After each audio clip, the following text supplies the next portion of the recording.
देर रात को एक अनजान आदमी बैट मोबाइल में आर्कम असाइलम आया होता है, जिस पर एक गार्ड बोलता है कि इस तरफ से सर। लेकिन वो अनजान आदमी बोलता है कि उसे उसका रास्ता पता है।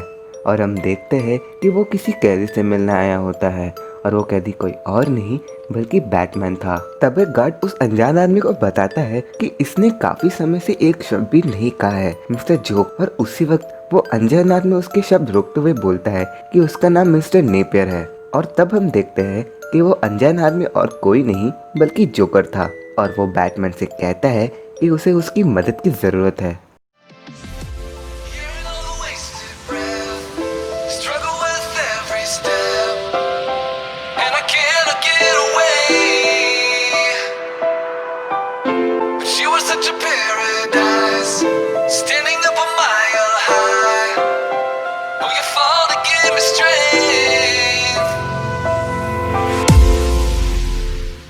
क्या हो अगर जोकर का पागलपन ठीक हो जाए?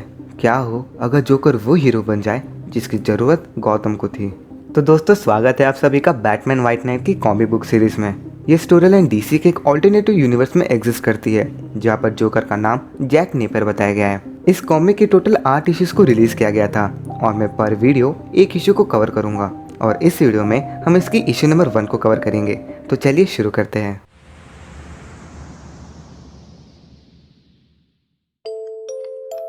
आज से 1 साल पहले जोकर फिर से कोई क्राइम करके एक जेट पावर्ड स्केटबोर्ड की मदद से भाग रहा था, जिसका पीछा कर रहे थे बैटमैन और बैटगर्ल।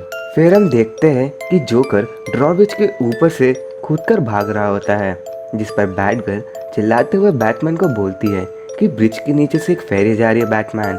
और हम देखते हैं कि बैटमैन उस ब्रिज के ऊपर से ही अपनी बैट मोबाइल को खुदा देता है। इसके बाद जोकर किसी की छत से भागता है, जिसका पीछा करते हुए बैटमैन अपनी बैट मोबाइल को उन घरों के छत के ऊपर ही चढ़ा देता है, जिस पर बैटगर्ल चिल्लाते हुए बोलती है कि उन घरों में लोग रहते हैं ब्रूस, तुम्हें कैसे कह सकते हो कि उन्हें चोट नहीं लगी होगी। जिसके बाद हम देखते हैं कि जोकर कंस्ट्रक्शन साइट में चल रहे एक सीमेंट टैंक के हैंडल को खोल देता है, जिसके कारण सारा लिक्विड सीमेंट बहना शुरू हो जाता है। लेकिन बैटमैन जोकर का पीछा करने के लिए अपनी बैट मोबाइल को उस बहते हुए सीमेंट के ऊपर से चढ़ा देता है, जिस वजह से वो सारा सीमेंट वहाँ पर मौजूद वर्कर्स के ऊपर गिरने वाला होता है। लेकिन नाइटविंग अपनी कमाल की एंट्री मारते हुए उस वर्कर को बचा लेता है। जिसके बाद नाइटविंग बैटगर्ल को बोलता है कि उसने बैटमैन को रोका क्यों नहीं, जिस पर बैटगर्ल बोलती है कि वो सुनने को ही तैयार नहीं है। इसके बाद बैटमैन जोकर का पीछा करते हुए एक गार्ड को डॉच कर वेयर हाउस में चला जाता है, और बैटगर्ल उस गार्ड से पूछती है क्या वो ठीक है।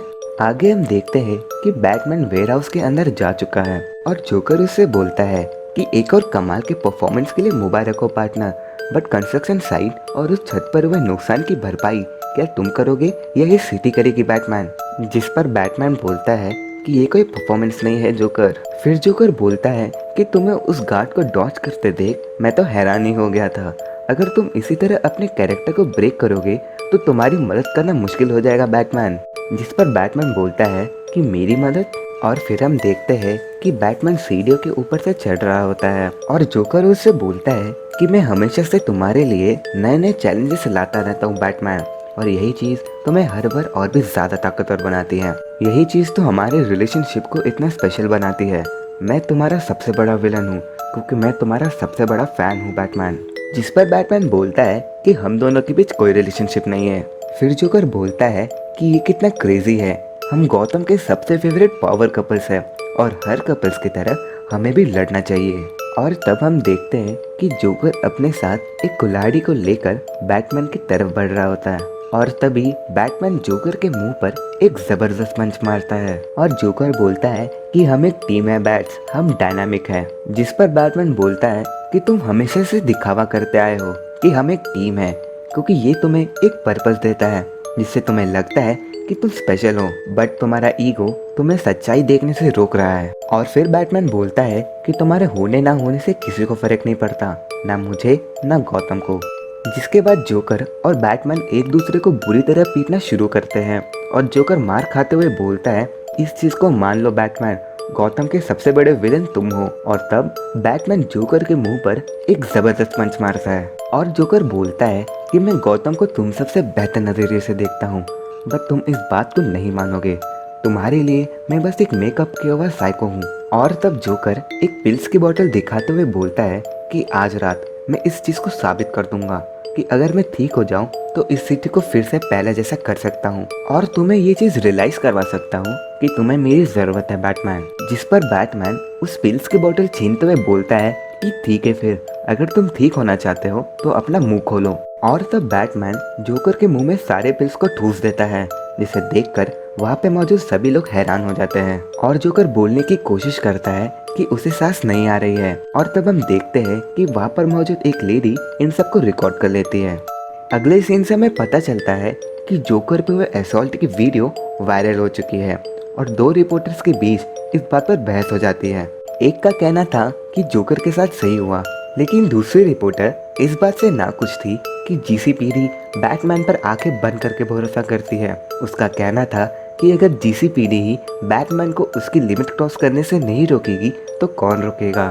फिर हम देखते हैं कि जोकर कोमा में जा चुका है, लेकिन उसके दिमाग में धीरे धीरे वो सारी यादें घूम रही होती है, जिसकी वजह से वो एक फेल्ड कॉमेडियन से बना जोकर।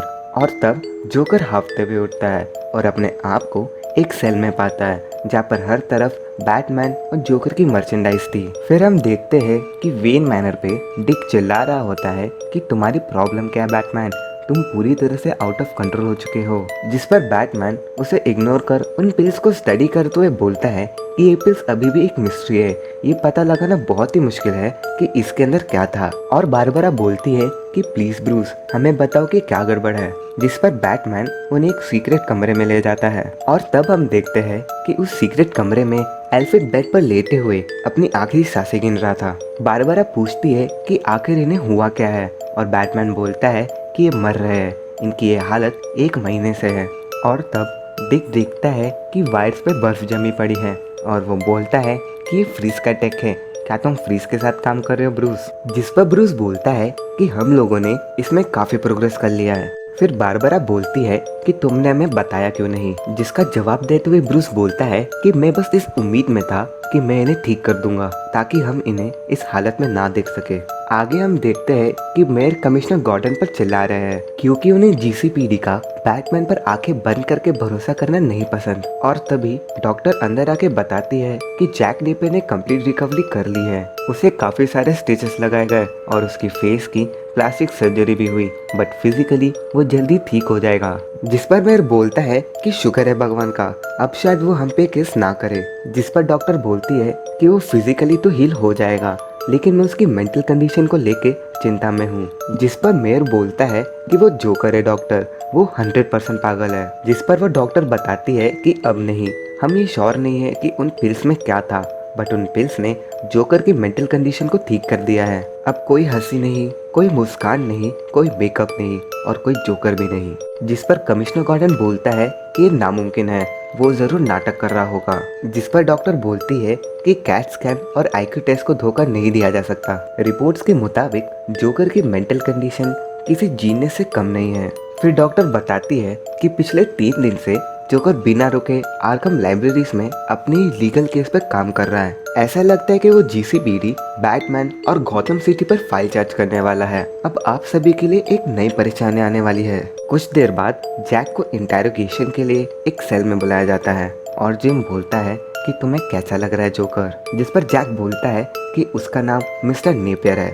फिर हम देखते हैं कि जोकर अपनी हथकड़ियों को खोलते हुए बोलता है कि उसे पता है कि वो उसे एक ऑफर बनाने आए हैं। जिस पर जिम बोलता है कि तुम किस्मत वाले हो कि हम तुम्हारे केस को जल्दी निपटा देंगे। जिस पर जैक बोलता है कि अब बस भी करो, एक स्कूटर चुरा के भागने के लिए तुम मुझे मौत की सजा दोगे, मुझसे ज्यादा नुकसान तो आज बैटमैन ने किया था। आगे जोकर बोलता है कि मैं उन इंसानों को अपने साथ ले लेके थक चुका हूँ जो कि बैटमैन की लापरवाही के नतीजे थे, अब बारी तुम्हारी है। फिर हम देखते हैं कि जोकर अपनी हथकड़ी को खोल देता है और अपने हाथों को टेबल पर रखकर बोलता है, एक अनलाइसेंस वेपनाइज्ड टैंक को चलाकर बैटमैन न जाने कितने मासूमों की जान को खतरे में डालता है। बैटमैन ने अपनी बैट मोबाइल को उस बहते हुए सीमेंट के ऊपर से चलाकर कंस्ट्रक्शन साइट पे काम कर रहे लोगों की लाइफ को खतरे में डाल दिया। उसने एक इनोसेंट गार्ड को नॉक किया और मुझे मारते वक्त बैटमैन ने न जाने हजारों डॉलर्स की मेडिकल इक्विपमेंट्स की वाट लगा दी। मैंने सरेंडर करने की कोशिश भी की, लेकिन बैटमैन को रोकने के बजाय जीसीपीडी वहाँ खड़े खड़े ये देख रही थी कि किस तरह बैटमैन ने ज़बरदस्ती उन पिल्स को मेरे मुंह में ठूस दिया, जिसके कारण सांस न आने की वजह से आज मैं मर भी सकता था। इसलिए अगर तुम बैटमैन को अरेस्ट नहीं करते हो तो मेरे पास जीसीपीडी के अगेंस्ट केस दर्ज करवाने के अलावा और कोई चारा नहीं बचता है। जिसके बाद जोकर बोलता है कि मैं गौतम से प्यार करता हूँ, तो अब वक्त आ चुका है उसका कर्ज लौटाने का। ये सिटी तुम सबसे कुछ ज्यादा डिजर्व करती है, जोकर या डार्क नाइट से भी कुछ ज्यादा। तो अब मैं बनूंगा इस सिटी का व्हाइट नाइट।